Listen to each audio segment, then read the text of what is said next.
உண்டாவதாக. இந்த செப்டம்பர் மாதத்தில் உங்களை பார்க்கவும் மிகவும் சந்தோஷம் அடைகிறோம். இந்த 9வது மாதத்திலே உங்களை பார்க்கவும் மிகவும் சந்தோஷம் அடைகிறோம். 9 என்பது பரிபூர்ணம் என்று வேதம் சொல்லுகிறது. இந்த பரிபூர்ணமான மாதத்திலே நம்மளுக்கு விரோதமாக எழுப்புற எல்லா சத்துரு கிரிகளை மேற்கொள்ள அந்த நாட்கள் வந்துவிட்டது.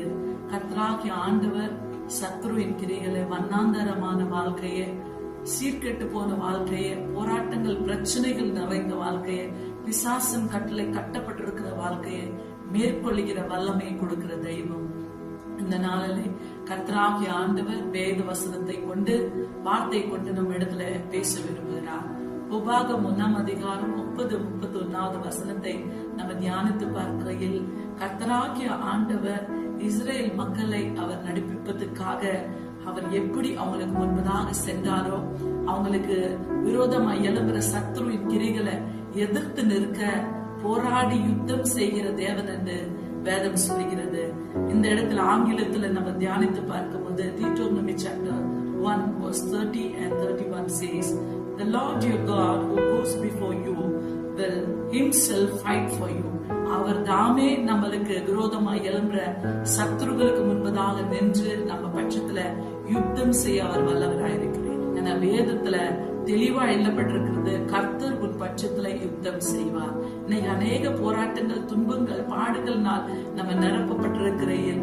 என்னை யார் வழி நடத்துவாங்க? என்னுடைய வாழ்க்கை தாறுமாறா இருக்கிறது, என் வாழ்க்கையில எனக்கு சமாதானம் இல்லையே, நான் எப்படி வாழ்வேன், இந்த சத்துரு போராட்டங்களை நான் எப்படி எதிர்கொள்வேன், மேற்கொள்வேன் என்று கலக்கத்தோட வேதனையோட இருக்கிற நேரத்துல 31வது வசனத்தை நம்ம தியானித்து பார்க்கும் போது, ஒரு மனிதன் தன் பிள்ளையை சுமந்து கொள்வது போல கர்த்தராகிய ஆண்டவர் உன்னை சுமந்து கொள்வார் என்று வேதம் சொல்லுகிறது.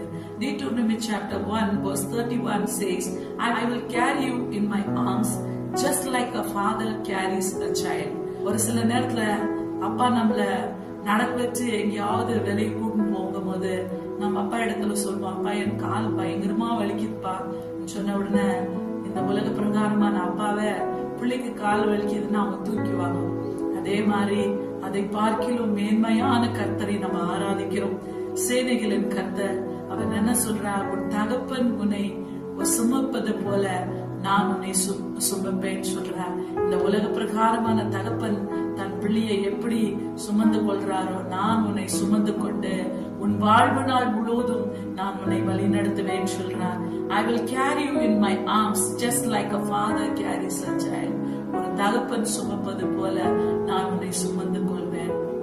ஏன்னா கர்த்தராகிய ஆண்டவர் இந்த நாளில நம்மளை பலப்படுத்த விரும்புகிறார். டாடி, என்னால வாழ முடியல, என்னால நடக்க முடியல டாடி, என் வாழ்க்கைக்கு முடிவு என்ன, என் வாழ்க்கையில இருக்கிற போராட்டத்துக்கு முடிவு என்ன, எப்படி என்ன சமாதானப்படுத்துவீர், எப்படி என்ன நடத்துவீர், என் வாழ்க்கைக்கு என்ன தீர்மானத்தை நீங்க வைத்திருக்கிறீங்க, நான் இப்படி தவிக்கையில் என் வாழ்க்கையில சமாதானம் இல்லாத வேதனையோட துக்கத்தோட கலகத்தோட நான் வாழ்ந்து கொண்டிருக்கிறேன்னு கலங்கி கொண்டிருக்கிறீங்களா? இன்னைக்கு கர்த்தராகிய ஆண்டவர் உன் இடத்துல பேசிக் கொண்டிருக்கிறார். உன் தகப்பன் உன்னை சுமந்து கொள்வது போல நான் உன்னை சுமப்பேன். உன் வாழ்வு நாள் முழுவதும் சேனைகளின் கர்த்தர் நான் உன்னை வழி நடத்துவேன்.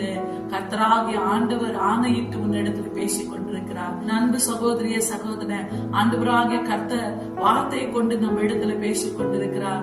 ஓ இஸ்ரேல் மக்கள் ஐகுப்து தேசத்திலே கட்டப்பட்டு இருக்கையில், ஓ எங்க பட்சத்துல எங்களுக்கு யார் யுத்தம் செய்வார் என்று கலக்கத்தோட வேதனையோட இருக்கிற நேரத்துல ஆண்டவராகிய கர்த்தர் நான் உன் பட்சத்துல யுத்தம் செய்வேன் என்று அந்த இஸ்ரேல் ஜனத்தை அவர் காத்தவர் இன்னைக்கு உன்னையும் அவர் காக்க வல்லவராயிருக்கிறார். அந்த இஸ்ரேல் மக்கள் ஐகுப்தின் அடிமைத்தனத்திலிருந்து விடுதலையாக்குறவர் இன்னைக்கு உன்னையும் அந்த அடிமைத்தனத்திலிருந்து அவர் வெளியே கொண்டு வந்து உன்னை விடுதலையாக்க அவர் வல்லவராயிருக்கிறார். உன் வாழ்க்கையில எந்த விதமான பிரச்சனைகள், போராட்டங்கள், அவமானங்கள், நிந்தனைகள்னால் நீ கட்டப்பட்டிருந்தாலும் சேனைகளின் கர்த்தர் உன்னை விடுவிக்க அவர் வல்லவராயிருக்கிறார். எதை குறித்து நீ இருதயம் கலங்காத இருக்கட்டும். இந்த செப்டம்பர் மாதத்திலே கட்டப்பட்டிருக்கிற பிசாசின் பிடிகள், இந்த கட்டுகள், இந்த சூனிய கட்டுகள், இந்த போராட்டங்கள், இந்த சமாதானம் இல்லாத வாழ்க்கைகள், இந்த ஆண்டவராகிய கர்த்தர் ஒரு தகப்பன் சுமப்பது போல உன்னை சுமந்து கொண்டு அவர் நடத்துகிற தேவனாயிருக்கிறார். எதை குறித்து நீ இருதயம் கலங்காத இருக்கட்டும். உங்களுக்காகவும் குடும்பத்துக்காக நாங்கள் செபிக்க விரும்புகிறோம். ஒரு வினாடி கண்களை மூடி செபிப்போமா? அன்பின் பரலோக பிதாவே, சோத்திரிக்கிறோம் ஆண்டவரே. இதோ தகப்பனே, இந்த காட்சியை பார்த்து கொண்டிருக்கிற ஒவ்வொரு குடும்பங்களுக்காக, ஒவ்வொரு நபர்களுக்காக நாங்க பாரப்பட்டு செபிக்கிறோம் ஆண்டவரே. என்னென்ன காரியத்துல அவங்க தவித்துக் கொண்டிருக்கிறாங்களா ஆண்டவரே, சமாதானம் இல்லாம ஆண்டவரே, தேவனை நிம்மதி இல்லாத ஒரு வாழ்க்கை வாழ்ந்து கொண்டிருக்கிறேன் தகப்பனே. என் வாழ்க்கை நிம்மதி இல்லையே, எனக்கு சமாதானம் இல்லையே, நான் கட்டப்பட்டிருக்கிறேன்.